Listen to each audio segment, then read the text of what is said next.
നിസ്സംഗത വക്രങ്ങളുടെ ഏതെങ്കിലും 3 പ്രത്യേകതകൾ അല്ലെങ്കിൽ സവിശേഷതകൾ എഴുതുക. എക്സാമിന് ആവർത്തിച്ച് ചോദിക്കുന്ന ഒരു ചോദ്യമാണ്.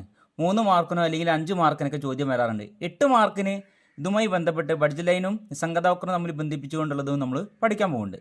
അപ്പം നിസ്സംഗത വക്രങ്ങളുടെ പ്രത്യേകത എന്താണ്? നിസ്സംഗത വക്രം എന്ന് ആദ്യം നമ്മൾ മനസ്സിലാക്കണം. എന്നാൽ മാത്രമേ അതിൻ്റെ സവിശേഷത ഈ പ്രത്യേകത എഴുതാൻ സാധിക്കുള്ളൂ. എല്ലാ എക്കണോമിക്സിൻ്റെ പ്ലസ് 2 എക്കണോമിക്സിൻ്റെ എല്ലാ ക്വസ്റ്റ്യൻ പേപ്പറിലും കണ്ടുവരുന്ന ഒരു ചോദ്യമാണ് ഇൻഡിഫറൻസ് കർവ് അഥവാ നിസ്സംഗത വക്രം.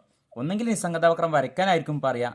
ചിലപ്പോൾ എന്താണ് വൺ വേർഡിന് ക്വസ്റ്റ്യൻ വരാറുണ്ട്. അതായത് എന്തെങ്കിലും മിസ്റ്റേക്ക് തന്നിട്ട് ഇത് ശരിയാണോ, ശരിയല്ലെങ്കിൽ അത് ശരിയാക്കി വരയ്ക്കാൻ വേണ്ടി, അതുപോലെ അതിൻ്റെ സവിശേഷതകളും എഴുതാൻ വേണ്ടി പറയാറുണ്ട്.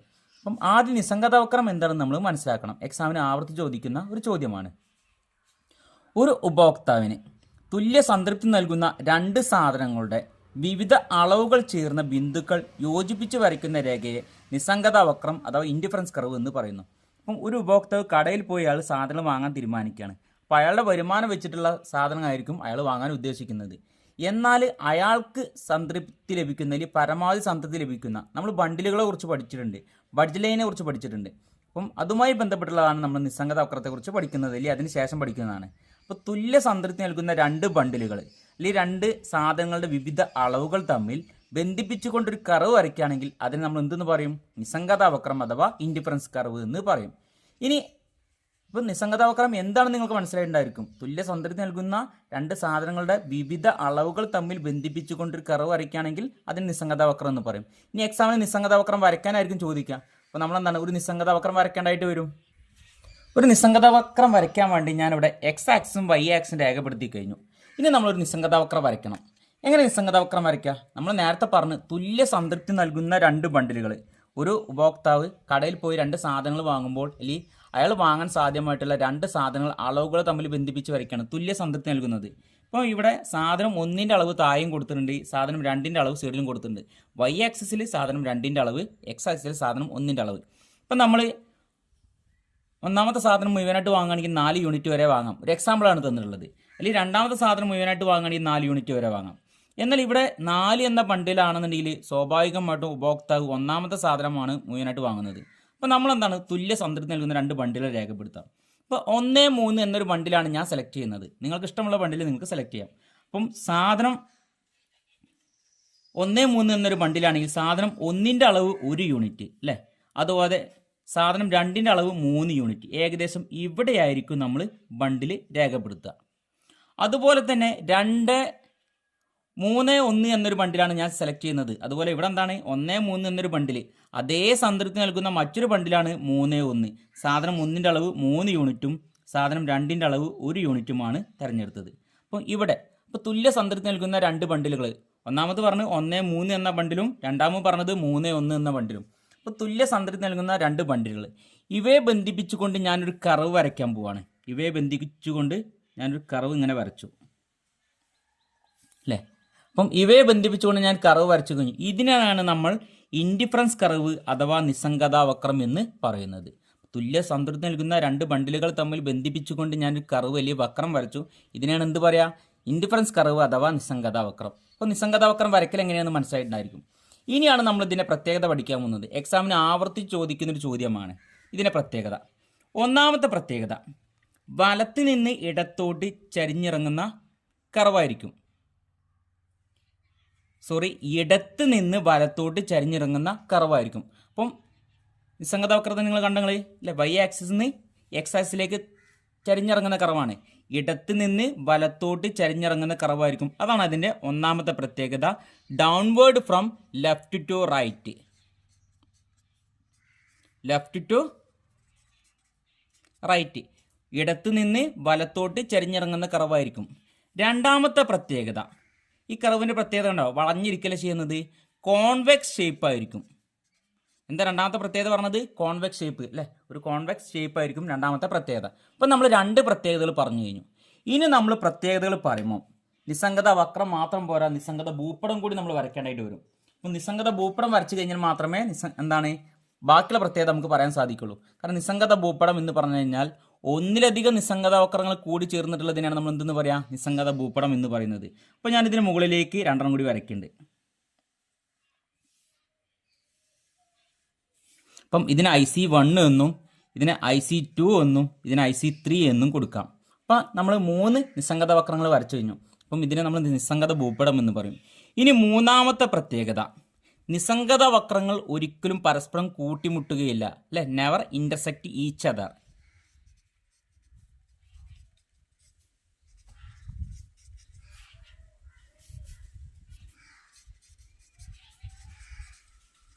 അതായത് ഒരിക്കലും മറ്റുള്ള നിസ്സംഗത വക്രങ്ങളുമായിട്ട് ഒരു നിസ്സംഗത വക്രം കൂട്ടിമുട്ടുകയില്ല. ഇവിടുന്ന് അടിന്ന് മുകളിലേക്ക് ഇങ്ങനെ പോവുകയാണ് ചെയ്യുക, ഒരിക്കലും പരസ്പരം തമ്മിൽ കൂട്ടിമുട്ടുകയില്ല. എക്സാമിന് ചിലപ്പോൾ ചോദ്യം വരാറുണ്ട്, ഇതുപോലെ ഒരു നിസ്സംഗത വക്രം തന്നിട്ട് ഇങ്ങനെ തരും. ഈ തന്നിരിക്കുന്നത് ഇവിടെ നമ്മളെന്താണ് വൈ ആക്സിസും എക്സ് ആക്സിസൊക്കെ രേഖപ്പെടുത്തി കഴിഞ്ഞു. എന്നിട്ട് ഈ തന്നിരിക്കുന്നത് ശരിയാണെന്ന് ചോദിക്കും.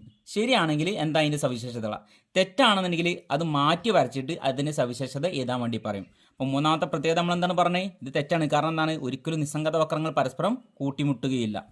ഇനി നാലാമത്തെ പ്രത്യേകത, ഉയർന്ന നിസ്സംഗത വക്രങ്ങൾ ഉയർന്ന സംതൃപ്തിയെ പ്രതിദാനം ചെയ്യും, അല്ലേ? മുകളിലേക്ക് പോകും തോറും നിസ്സംഗത വക്രം കൂടുതൽ സംതൃപ്തി പ്രതിദാനം ചെയ്യാണ്, കൂടുതൽ സാറ്റിസ്ഫാക്ഷൻ ഉണ്ടാവുകയാണ് ചെയ്യുക. നാലാമത്തെ പ്രത്യേകത നമ്മൾ പറഞ്ഞത് higher level of indifference curve, അതായത് ഉയർന്ന നിസ്സംഗത വക്രങ്ങൾ higher level of indifference curve higher level of satisfaction.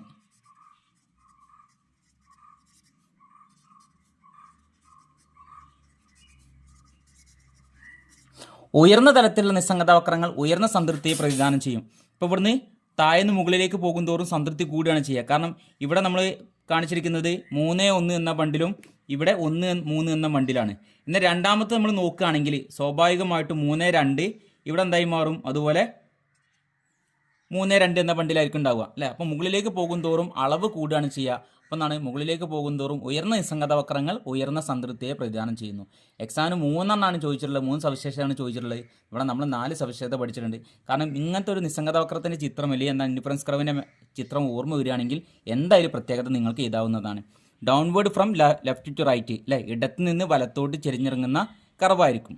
രണ്ടാമത്തെ പ്രത്യേകത കോൺവെക്സ് ഷേപ്പ് ആയിരിക്കും, അല്ലേ? ഒരു കോൺവെക്സ് ആകൃതി ആയിരിക്കും. മൂന്നാമത്തെ നിസ്സംഗത വക്രങ്ങൾ ഒരിക്കലും പരസ്പരം കൂട്ടിമുട്ടുകയില്ല. നാലാമത്തെ ഉയർന്ന തലത്തിൽ നിസ്സംഗത വക്രം ഉയർന്ന സംതൃപ്തിയെ പ്രതിദാനം ചെയ്യും. ഇനി അതുപോലെ തന്നെ 2 മാർക്കിനൊക്കെ ചോദ്യം വരാറുണ്ട്.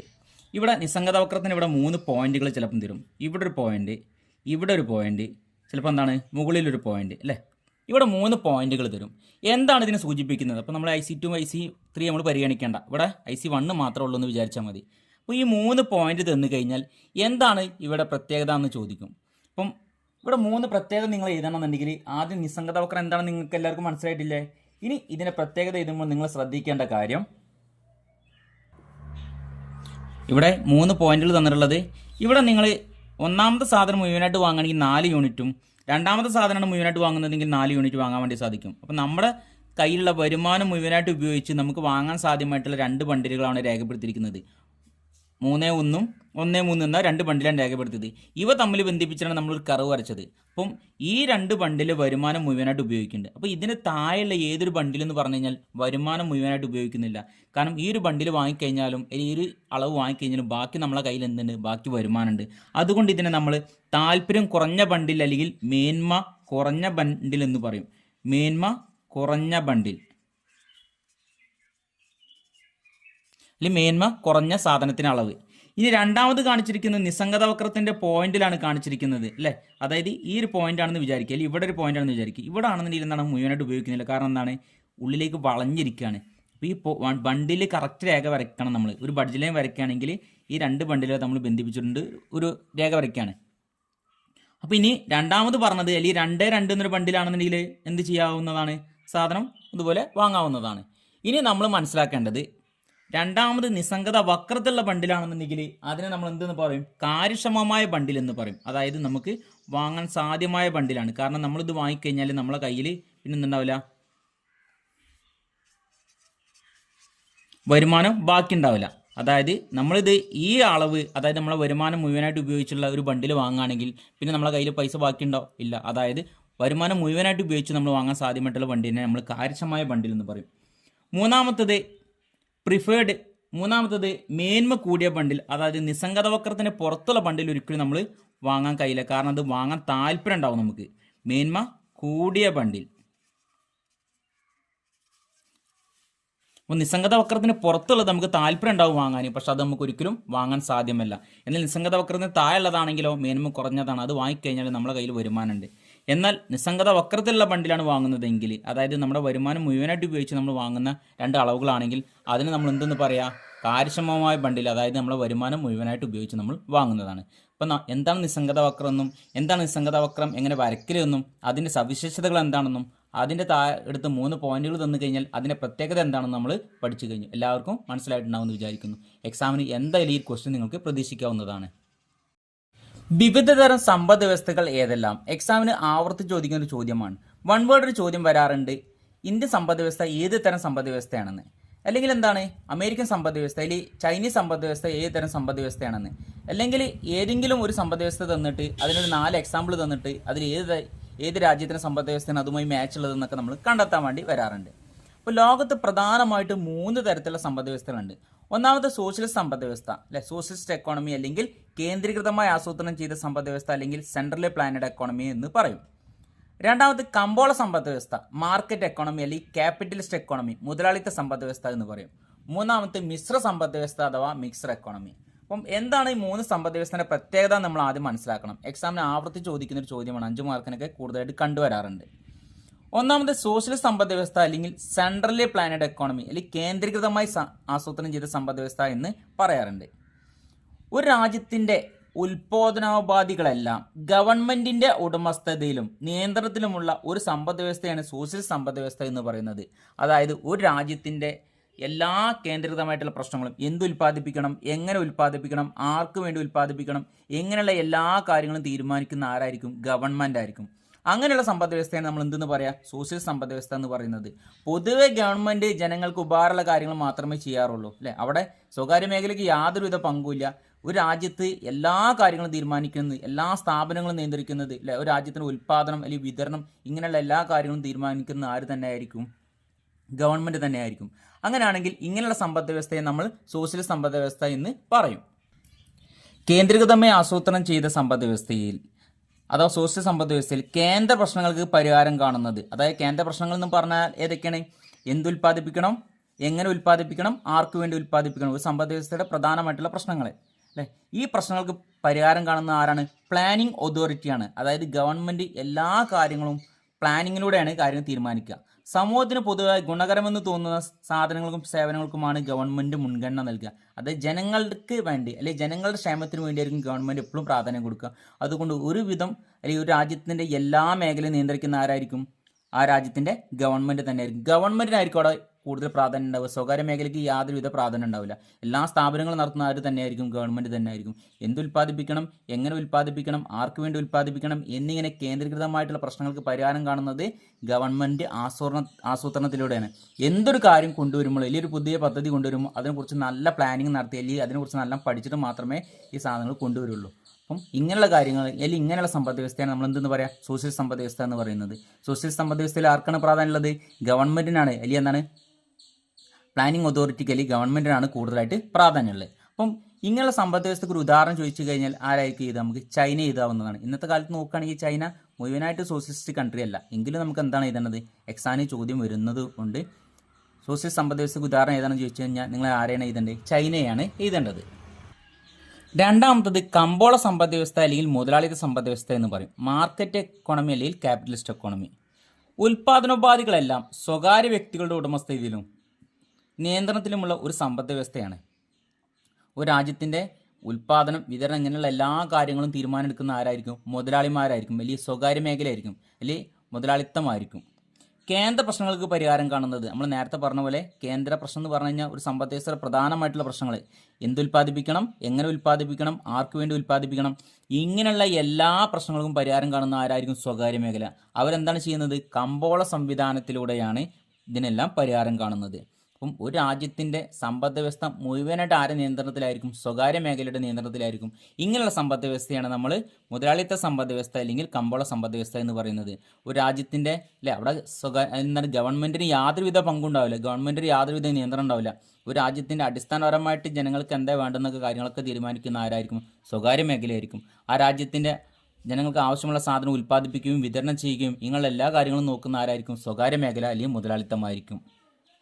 അപ്പം മുതലാളിത്ത സമ്പദ് വ്യവസ്ഥയിൽ ഈ കമ്പോള സമ്പദ് വ്യവസ്ഥയ്ക്ക് ഒരു ഉദാഹരണം ചോദിച്ചു കഴിഞ്ഞാൽ ആരാണ് നിങ്ങൾ ഇതുന്നത്? അമേരിക്കയാണ് അല്ലേ. അമേരിക്ക ഒരു ക്യാപിറ്റലിസ്റ്റ് എക്കോണമി അല്ലെങ്കിൽ മാർക്കറ്റ് എക്കോണമിയാണ്. ഇനി മൂന്നാമത്തെ മിശ്ര സമ്പദ് വ്യവസ്ഥ. മിശ്ര സമ്പദ് വ്യവസ്ഥ അല്ലെങ്കിൽ മിക്സ്ഡ് എക്കോണമി എന്ന് പറയും. ഉൽപാദനോപാധികളെല്ലാം സ്വകാര്യ വ്യക്തികളുടെയും ഗവൺമെന്റിന്റെയും ഉടമസ്ഥതയിലെയും നിയന്ത്രണത്തിലുള്ള ഒരു സമ്പദ് വ്യവസ്ഥയാണ് മിശ്ര സമ്പദ് വ്യവസ്ഥ. അതായത് സോഷ്യലിസത്തിൻ്റെയും മുതലാളിത്തത്തിൻ്റെയും സവിശേഷത ഉൾക്കൊണ്ട അല്ലെങ്കിൽ അതിന് നല്ല വശങ്ങൾ അല്ലെങ്കിൽ നല്ല ഗുണങ്ങൾ മാത്രം ഉൾക്കൊണ്ടുകൊണ്ട് നിർമ്മിച്ചുള്ള സമ്പദ് വ്യവസ്ഥയാണ് എന്തെന്ന് പറയാം? മിശ്ര സമ്പദ് വ്യവസ്ഥ അഥവാ മിക്സ്ഡ് എക്കോണമി എന്ന് പറയുന്നത്. ഇവിടെ അതായത് സമ്പദ് വ്യവസ്ഥയുടെ കേന്ദ്രീകൃതമായുള്ള പ്രശ്നങ്ങൾക്ക് എന്തുൽപ്പാദിപ്പിക്കണം, എങ്ങനെ ഉൽപ്പാദിപ്പിക്കണം, ആർക്കു വേണ്ടി ഉൽപ്പാദിപ്പിക്കണം എന്നിങ്ങനെയുള്ള പ്രശ്നങ്ങൾക്ക് പരിഹാരം കാണുന്ന ആരായിരിക്കും? ഗവൺമെൻറ്റും സ്വകാര്യ മേഖലയും കൂടി ചേർന്നുള്ളതാണ്.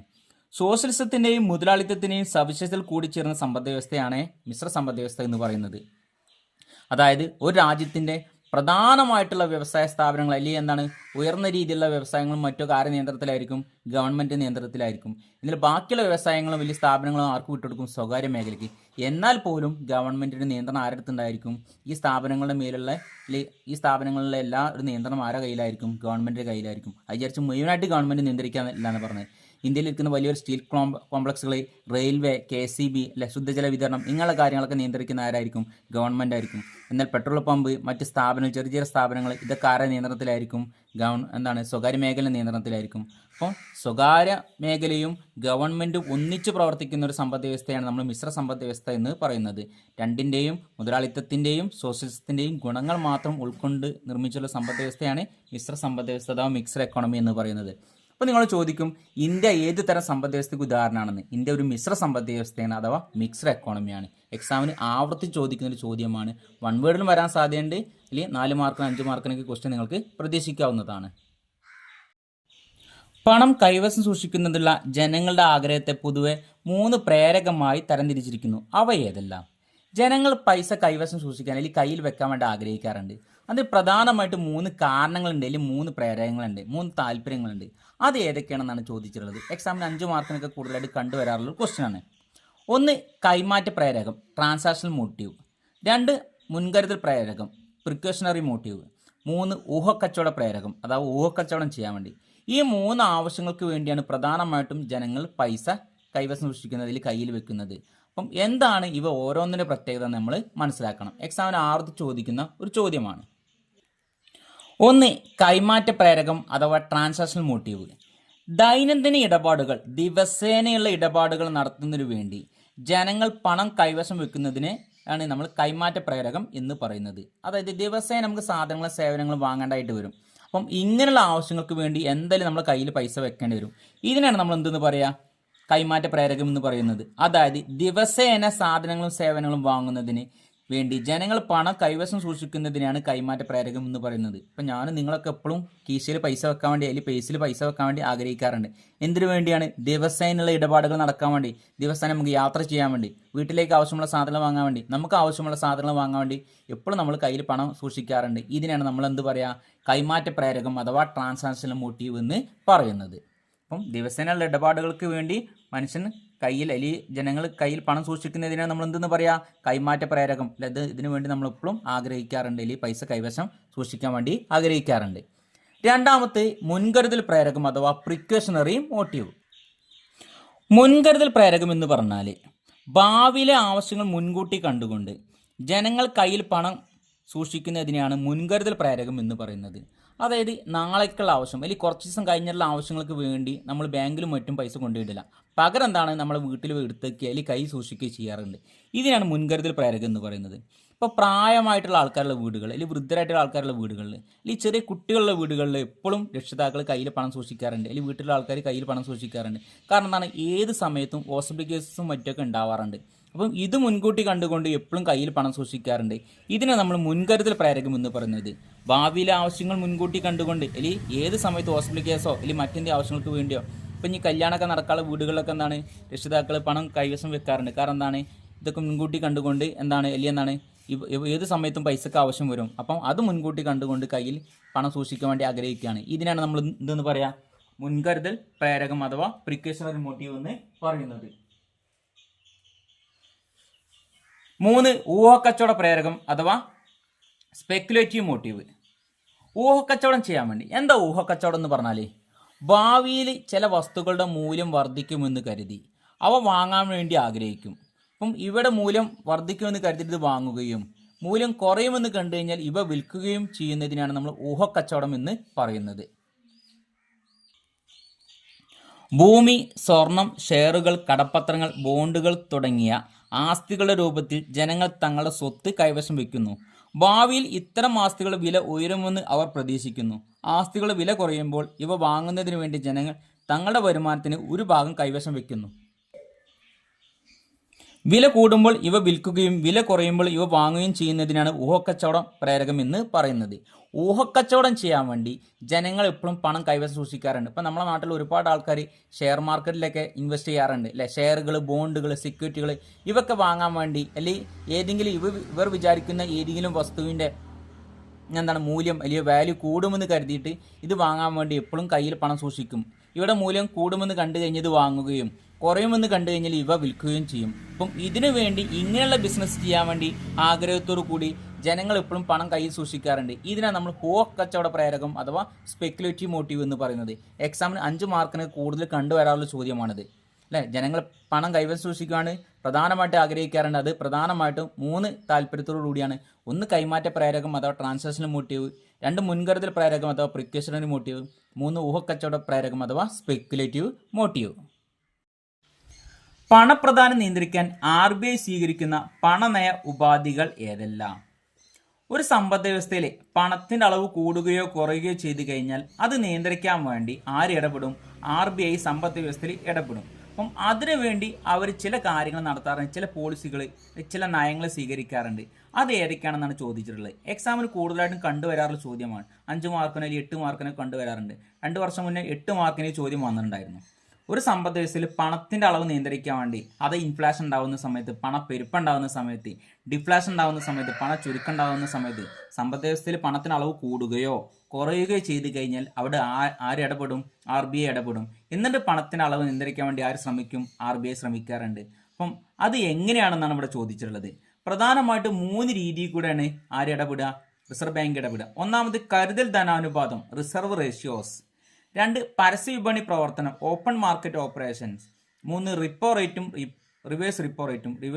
റിപ്പോ റേറ്റിലും റിവേഴ്സ് റിപ്പോ റേറ്റിലും അനുകൂലമായിട്ടുള്ള മാറ്റങ്ങൾ വരുത്തിക്കൊണ്ട് ആര് ഇടപെടും? റിസർവ് ബാങ്ക് ഇടപെടാറുണ്ട്. അപ്പം ഇനി ഇവ ഓരോന്നും എന്താണെന്ന് നമ്മൾ മനസ്സിലാക്കണം. ഒന്നാമത്തെ കരുതൽ ധനാനുപാതം അഥവാ റിസർവ് റേഷ്യോസ്. എന്താ റിസർവ് റേഷ്യോസ് അല്ലെങ്കിൽ കരുതൽ ധനാനുപാതം എന്ന് പറഞ്ഞാൽ, CRR, SLR എന്നിവയിൽ അനുയോജ്യമായിട്ടുള്ള മാറ്റങ്ങൾ വരുത്തി പണപ്രദാനം നിയന്ത്രിക്കാൻ കഴിയുന്നു. നാണ്യപ്പെരുപ്പ കാലത്ത് CRR, SLR എന്നിവ വർദ്ധിപ്പിച്ച് വായ്പയുടെ ലഭ്യത കുറച്ച് പണപ്രദാനം കുറയ്ക്കുന്നു. ചുരുക്കകാലത്ത് CRR, SLR എന്നിവ കുറച്ച് പണപ്രദാനം വർദ്ധിപ്പിക്കുന്നു. CRRും SLRും എന്താണെന്ന് നമ്മൾ മുമ്പത്തെ ക്ലാസ്സിൽ പറഞ്ഞിട്ടുണ്ട്. മുമ്പത്തെ വീഡിയോസ് നിങ്ങൾ ചെക്ക് ചെയ്താൽ കാണാൻ സാധിക്കും. CRR എന്ന് പറഞ്ഞാൽ ക്യാഷ് റിസർവ് റേഷ്യോ, SLR എന്ന് പറഞ്ഞാൽ സ്റ്റാറ്റ്യൂട്ടറി ലിക്വിഡിറ്റി റേഷ്യോ. CRR എന്ന് പറഞ്ഞാൽ നമ്മുടെ രാജ്യത്തുള്ള വാണിജ്യ ബാങ്കുകൾ റിസർവ് ബാങ്കിൽ കൊണ്ടുപോയിട്ട് ഒരു നിശ്ചിത എമൗണ്ട് പണം സൂക്ഷിക്കാറുണ്ട്. ഇത് നമ്മൾ കരുതൽ അനുപാതമായിട്ടാണ് കണക്കാക്കുക. പണമായിട്ട് നിക്ഷേപിക്കും. അപ്പം റിസർവ് ബാങ്ക് അതിനുള്ള പലിശയും കാര്യങ്ങൾ കൊടുക്കും. ഈ ബാങ്കിന് എന്തെങ്കിലും സാമ്പത്തികമായിട്ട് ബുദ്ധിമുട്ട് നേരിട്ട് കഴിഞ്ഞാൽ ആര് സഹായിക്കും? റിസർവ് ബാങ്ക് ഇവരെ സഹായിക്കാറുണ്ട്. അപ്പോൾ ഒരു നിശ്ചിത, ഇപ്പം നമ്മളൊക്കെ കയ്യിൽ പൈസ ഉണ്ടെങ്കിൽ നമ്മൾ ബാങ്കിൽ കൊണ്ടുപോയി നിക്ഷേപിക്കും. എന്നാൽ വാണിജ്യ ബാങ്കുകൾ, നമ്മുടെ നാട്ടിലെ ബാങ്കുകൾ കൂടുതൽ എമൗണ്ട് ഉണ്ടെങ്കിൽ റിസർവ് ബാങ്കിൽ കൊണ്ടുപോയി പണം നിക്ഷേപിക്കാറുണ്ട്. ഇതിനെ നമ്മൾ ക്യാഷ് റിസർവ് റേഷ്യോ എന്ന് പറയുന്നത്. അത് പണമായിട്ട് അവിടെ കരുതൽ പണമായിട്ട് സൂക്ഷിക്കാറുണ്ട്. 2 SLR, ഏതെങ്കിലും ആസ്തിയിലേക്ക്, സ്വർണം, വെള്ളി പോലുള്ള ആസ്തിയിലേക്ക് പണം നിക്ഷേപിക്കുകയാണെങ്കിൽ അതിന് SLR എന്ന് പറയും. അപ്പോൾ സമ്പദ് വ്യവസ്ഥയിൽ പണത്തിൻ്റെ അളവ് കൂടുന്ന സമയത്ത് CRRലും SLRലും അനുയോജ്യമായിട്ടുള്ള മാറ്റങ്ങൾ വരുത്തും. CRR വർദ്ധിപ്പിക്കും, വലിയ SLR വർദ്ധിപ്പിക്കും സമ്പദ് വ്യവസ്ഥയിലെ പണത്തിൻ്റെ അളവ് കൂടുമ്പോൾ. അപ്പോൾ എന്ത് ചെയ്യും? നമ്മുടെ രാജ്യത്തുള്ള ബാങ്കുകൾ കൂടുതലായിട്ട് റിസർവ് ബാങ്കിൽ കൊണ്ടുപോയി പണം നിക്ഷേപിക്കും. അപ്പോൾ രാജ്യത്ത് ജനങ്ങളുടെ കയ്യിലുള്ള പൈസ കൊടുക്കെത്തും, റിസർവ് ബാങ്കിലേക്ക് എത്തും. അപ്പോൾ സമ്പദ് വ്യവസ്ഥയിൽ പണത്തിൻ്റെ അളവ് നിയന്ത്രിക്കും. ഇനി സമ്പദ് വ്യവസ്ഥയിൽ പണത്തിന് അളവ് കുറയുകയാണെങ്കിലോ CRR, SLRൽ കുറഞ്ഞാണ് അതിൽ കൊടുക്കുന്ന ഇൻട്രസ്റ്റ് അല്ലെങ്കിൽ പലിശ നിരക്ക് കുറവ് വരുന്നു. അപ്പോൾ സ്വാഭാവികമായിട്ടും വാണിജ്യ ബാങ്കുകൾക്ക് അവിടെ കൊണ്ടുപോയി പണം നിക്ഷേപിക്കാൻ താല്പര്യം ഉണ്ടാവില്ല. അതുപോലെ തന്നെ ബാങ്കുകൾ എന്ത് ചെയ്യും? അനുയോജ്യമായിട്ടുള്ള വായ്പയും കാര്യങ്ങളും അവർക്ക് കൊടുക്കാറുണ്ട്, വാണിജ്യ ബാങ്കുകൾക്ക് കൊടുക്കാറുണ്ട്. അപ്പം ബാങ്കിൻ്റെ അടുത്ത് കണ്ടമാന പൈസ ഉണ്ടാകുമ്പോൾ ബാങ്ക് എന്ത് ചെയ്യും? ജനങ്ങൾക്ക് നല്ല രീതിയിൽ വായ്പയും കാര്യങ്ങൾ കൊടുക്കും. അപ്പം CRR, SLRൽ ഇതുപോലെ അനുയോജ്യമായിട്ടുള്ള മാറ്റങ്ങൾ വരുത്തിക്കൊണ്ട് സമ്പദ് വ്യവസ്ഥയിൽ പണത്തിൻ്റെ അളവ് നിയന്ത്രിക്കാൻ വേണ്ടി ശ്രമിക്കും. ഇതിനെ നമ്മൾ കരുതൽ അനുപാതം എന്ന് പറയും. ഇനി രണ്ടാമത്തത് പരസ്യ വിപണി പ്രവർത്തനം അഥവാ ഓപ്പൺ മാർക്കറ്റ് ഓപ്പറേഷൻ. RBI സെക്യൂരിറ്റികൾ വാങ്ങുകയും വിൽക്കുകയും ചെയ്യുന്ന ഏർപ്പാടിനെ പരസ്യ വിപണി പ്രവർത്തനം എന്ന് പറയുന്നത്. അപ്പം RBI സെക്യൂരിറ്റികൾ വാങ്ങുകയും വിൽക്കുകയും ചെയ്യും. RBI ഗവൺമെന്റിൽ നിന്ന് സെക്യൂരിറ്റികൾ വാങ്ങുമ്പോൾ ഗവൺമെന്റിലേക്ക് പണം നൽകുന്നു. ഇപ്പോൾ ഗവൺമെന്റ് എന്ന് പറഞ്ഞു കഴിഞ്ഞാൽ അവിടെ ജനങ്ങളായിട്ടാണ്. അപ്പോൾ ജനങ്ങളെയാണ് ഗവൺമെന്റിനായിട്ട് പരിഗണിക്കുന്നത്. അത് സമ്പത്ത് പണത്തിന് അളവ് കൂട്ടുന്നു. RBI വാണിജ്യ ബാങ്കുകൾക്ക് സെക്യൂരിറ്റി വിൽക്കുമ്പോൾ പണം RBIയുടെ കയ്യിലേക്ക് എത്തുന്നു. അപ്പോൾ സമ്പദ് വ്യവസ്ഥയിൽ പണം കുറയുന്നു. അപ്പം ഇവിടെ എന്തെന്ന് ചോദിച്ചു കഴിഞ്ഞാൽ സമ്പദ് വ്യവസ്ഥയിൽ പണത്തിന് അളവ് കൂടുമ്പോൾ എന്ത് ചെയ്യും? RBI എന്ത് ചെയ്യും? കൂടുതൽ സെക്യൂരിറ്റികളും കാര്യങ്ങളൊക്കെ എന്താണ്? സമ്പദ് വ്യവസ്ഥയിൽ പണത്തിന്റെ അളവ് കൂടുന്ന സമയത്ത് RBI സെക്യൂരിറ്റികൾ വിൽക്കാൻ തുടങ്ങും. അപ്പം ഇത് വിൽക്കുമ്പോൾ എന്ത് ചെയ്യും? ജനങ്ങളിൽ ഗവൺമെന്റ് എന്ത് ചെയ്യും? ഈ സെക്യൂരിറ്റികൾ വാങ്ങും. സെക്യൂരിറ്റികൾ വാങ്ങുമ്പോൾ സ്വാഭാവികമായിട്ടും എന്താണ് കൂടുതൽ പലിശ കൊടുക്കുന്ന രീതിയിലായിരിക്കും വാങ്ങുക. അപ്പോൾ ജനങ്ങളുടെ കയ്യിലുള്ള പൈസ കൊടുക്കെത്തും, റിസർവ് ബാങ്കിന്റെ കയ്യിലേക്ക് എത്തും. എന്നാൽ സമ്പദ് വ്യവസ്ഥയിലെ പണത്തിന് അളവ് കുറയുന്ന സമയത്ത് എന്ത് ചെയ്യും? RBI ഈ സെക്യൂരിറ്റികളൊക്കെ തിരിച്ചു വാങ്ങും. അപ്പോൾ റിസർവ് ബാങ്കിന്റെ കയ്യിലുള്ള പൈസ ആരുടെ കയ്യിലേക്ക് എത്തും? ജനങ്ങളുടെ കയ്യിലേക്ക് അല്ലെങ്കിൽ ഗവൺമെന്റിന്റെ കയ്യിലേക്ക് എത്തും. ഇതിനാണ് നമ്മൾ എന്തെന്ന് പറയാ? പരസ്യ വിപണി പ്രവർത്തനം അഥവാ ഓപ്പൺ മാർക്കറ്റ് ഓപ്പറേഷൻ എന്ന് പറയുന്നത്. ഇൻഫ്ലേഷൻ ഉണ്ടാകുന്ന സമയത്ത്, സമ്പദ് വ്യവസ്ഥയിലെ പണത്തിന് അളവ് കൂടുന്ന സമയത്ത് റിസർവ് ബാങ്ക് എന്ത് ചെയ്യും? സെക്യൂരിറ്റികൾ വിൽക്കാൻ തുടങ്ങും. വിൽക്കുമ്പോൾ എന്താണ്? ജനങ്ങൾ അല്ലെങ്കിൽ ഗവൺമെന്റ് എന്ത് ചെയ്യും? ഇത് മുഴുവനായിട്ട് വാങ്ങിക്കൂട്ടുകയും സ്വാഭാവികമായിട്ടും ജനങ്ങളുടെ കയ്യിലുള്ള പൈസ കൊടുക്കെത്തും, റിസർവ് ബാങ്കിലേക്ക് എത്തും. എന്നാൽ സമ്പദ് വ്യവസ്ഥയിലെ പണത്തിന് അളവ് കുറയുന്ന സമയത്ത് റിസർവ് ബാങ്ക് എന്ത് ചെയ്യും? ഈ വിറ്റിട്ടുള്ള സെക്യൂരിറ്റികളൊക്കെ തിരിച്ചു വാങ്ങും. അപ്പോൾ തിരിച്ചു വാങ്ങുന്ന സമയത്ത് ബാങ്കിന്റെ കയ്യിലുള്ള പൈസ ആരുടെ കയ്യിലേക്ക് എത്തും? ജനങ്ങളുടെ കയ്യിലേക്ക് അല്ലെങ്കിൽ ഗവൺമെന്റിന്റെ കയ്യിലേക്ക് എത്തും. അപ്പോൾ സ്വാഭാവികമായിട്ടും പണത്തിന് അളവ് നിയന്ത്രിക്കും. ഇതിനെ നമ്മൾ പരസ്യ വിപണി പ്രവർത്തനം എന്ന് പറയുന്നത്. അതായത് സെക്യൂരിറ്റികൾ വാങ്ങുകയും വിൽക്കുകയും ചെയ്യുന്ന ഈ ഏർപ്പാടിനെ. റിപ്പോ റേറ്റും റിവേഴ്സ് റിപ്പോ റേറ്റും. മൂന്നാമത്തെ, RBI വാണിജ്യ ബാങ്കുകൾക്ക് വായ്പ നൽകുന്ന നിരക്കാണ് റിപ്പോ നിരക്ക്. അപ്പം RBI എന്ത് ചെയ്യും? നമ്മുടെ നാട്ടിലെ വാണിജ്യ ബാങ്കുകൾക്ക് എപ്പോഴും പൈസക്ക് ആവശ്യം വരുന്ന സമയത്ത് വായ്പ കൊടുക്കും. എന്നാൽ വായ്പ കൊടുക്കുന്ന സമയത്ത് അവരിൽ നിന്നൊരു നിശ്ചിത പലിശ ഈടാക്കും. ഇതിനെ റിപ്പോ നിരക്ക് എന്ന് പറയും. വാണിജ്യ ബാങ്കുകൾ അവരുടെ അധികമുള്ള പണം RBIയിൽ കരുതൽ ധനമായിട്ട് സൂക്ഷിക്കുന്ന നിരക്കാണ് റിവേഴ്സ് റിപ്പോ. അപ്പോൾ നേരെ മറിച്ച് നമ്മുടെ നാട്ടിലുള്ള ഒരുപാട് വാണിജ്യ ബാങ്കുകൾ അവരുടെ കയ്യിൽ കൂടുതലായിട്ട് പൈസ വരുന്ന സമയത്ത് എവിടെ കൊണ്ടുപോയി നിക്ഷേപിക്കും? റിസർവ് ബാങ്കിൽ കൊണ്ടുപോയി നിക്ഷേപിക്കും. അപ്പോൾ റിസർവ് ബാങ്ക് എന്ത് ചെയ്യും? അവർക്ക് അതിനൊരു പലിശയും കാര്യങ്ങളും കൊടുക്കാറുണ്ട്. ഇതിനെ നമ്മൾ എന്ത് പറയും? റിവേഴ്സ് റിപ്പോ എന്ന് പറയും. അപ്പോൾ പണപ്പെരുപ്പം ഉണ്ടാകുന്ന സമയത്ത്, സമ്പദ് വ്യവസ്ഥയിലെ പണത്തിന് അളവ് കൂടുന്ന സമയത്ത് റിസർവ് ബാങ്ക് എന്ത് ചെയ്യും? റിപ്പോ നിരക്കിലും റിവേഴ്സ് റിപ്പോ നിരക്കിലും അനുയോജ്യമായിട്ടുള്ള മാറ്റങ്ങൾ വരുത്തും. ആ സമയത്ത് സമ്പദ് വ്യവസ്ഥയിലെ പണത്തിന് അളവ് കൂടുന്ന സമയത്ത് ഇവരെന്ത് ചെയ്യും? റിപ്പോ നിരക്ക് കൂട്ടും. അതായത് ഇവർ വാങ്ങുന്ന വായ്പക്ക് കൂടുതലായിട്ട് പലിശ ഈടാക്കും. അപ്പോൾ സ്വാഭാവികമായിട്ടും നമ്മുടെ നാട്ടിലെ ബാങ്കുകൾക്ക് എന്താണ്? റിസർവ് ബാങ്കിൽ കൊണ്ടുപോയിട്ട് വായ്പ എടുക്കാനുള്ള താല്പര്യം ഉണ്ടാവില്ല.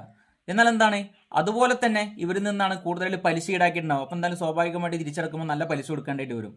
എന്നാൽ അതുപോലെ തന്നെ റിവേഴ്സ് റിപ്പോയിലും നല്ല ഇൻട്രസ്റ്റ് കൊടുക്കും. അപ്പം വാണിജ്യ ബാങ്കുകൾ എന്ത് ചെയ്യും? ഓരോ കയ്യിലുള്ള പൈസക്ക് റിസർവ് ബാങ്കിൽ കൊണ്ടുപോയി പണമായിട്ട് നിക്ഷേപിക്കുമ്പോൾ അവർക്ക് അതിന് കൂടുതൽ പലിശ കിട്ടും. അപ്പം എന്താണ്? ഇൻഫ്ലേഷൻ ഉണ്ടാകുന്ന സമയത്ത്, ഇനി ഡിഫ്ലേഷൻ ഉണ്ടാകുന്ന സമയത്തോ സമ്പദ് വ്യവസ്ഥയിലെ പണത്തിന് അളവ് കുറയുന്ന സമയത്ത് ഇവരെന്ത് ചെയ്യും? അവിടുന്ന് വായ്പ വാങ്ങുന്നതിന് കുറച്ച് പലിശ മാത്രമേ ഈടാക്കുള്ളൂ. അപ്പോൾ വാണിജ്യ ബാങ്കുകൾക്ക് എന്താണ്? അവിടെ പോയിട്ട് വായ്പ എടുക്കാൻ വേണ്ടി സാധിക്കും. അതുപോലെ തന്നെ ഇവർ കൊണ്ടുപോയി നിക്ഷേപിക്കുന്ന പൈസക്ക് കുറച്ച് പലിശ മാത്രമേ കൊടുക്കുള്ളൂ. അപ്പോൾ കൂടുതലായിട്ട് അവർക്ക് എന്താണ്? അവിടെ കൊണ്ടുപോയി പണം നിക്ഷേപിക്കാൻ താല്പര്യം ഉണ്ടാവില്ല. അപ്പോൾ ഓരോ കയ്യിലുള്ള പൈസക്ക് ആർക്ക് വായ്പയായിട്ട് കൊടുക്കും? ജനങ്ങൾക്ക് വായ്പയായിട്ട് കൊടുക്കും. അപ്പോൾ സമ്പദ് വ്യവസ്ഥയിൽ ആവശ്യത്തിന് ലോണും വലിയ വായ്പ കിട്ടുമ്പോൾ സമ്പദ് വ്യവസ്ഥയിൽ പണത്തിന് അളവ് കൂടും, അല്ലെങ്കിൽ ജനങ്ങളുടെ കയ്യിലുള്ള പൈസയുടെ അളവ് കൂടും. അപ്പോൾ സമ്പദ് വ്യവസ്ഥയിൽ പണത്തിന് അളവ് നിയന്ത്രിക്കാൻ വേണ്ടി ആർക്ക് സാധിക്കും? ഗവൺമെന്റിന് സാധിക്കും, അല്ലെങ്കിൽ റിസർവ് ബാങ്കിന് സാധിക്കും. അപ്പം നമ്മുടെ സമ്പദ് വ്യവസ്ഥയിലെ പണത്തിന് അളവ് നിയന്ത്രിക്കാൻ വേണ്ടി റിസർവ് ബാങ്ക് ഇടപെടുന്ന ഈ പ്രവർത്തനമാണ് പ്രധാനമായിട്ടും 3 രീതിയിൽ. 1 കരുതൽ ധനാനുപാതത്തിൽ, റിസർവ് റേഷ്യോയിൽ. 2 പരസ്യ വിപണി പ്രവർത്തനം ഓപ്പൺ മാർക്കറ്റ് ഓപ്പറേഷൻ. 3 റിപ്പോ റേറ്റും റിവേഴ്സ് റിപ്പോ റേറ്റിലും അനുയോജ്യമായിട്ടുള്ള മാറ്റങ്ങൾ വരുത്തിക്കൊണ്ട് സമ്പദ് വ്യവസ്ഥയിലെ പണത്തിന് അളവ് നിയന്ത്രിക്കും. എക്സാമിന് ആവർത്തിച്ച് ചോദിക്കുന്ന ഒരു ചോദ്യമാണ്. 8 മാർക്കിനൊക്കെ ചോദ്യം വരാൻ സാധ്യതയുണ്ട്.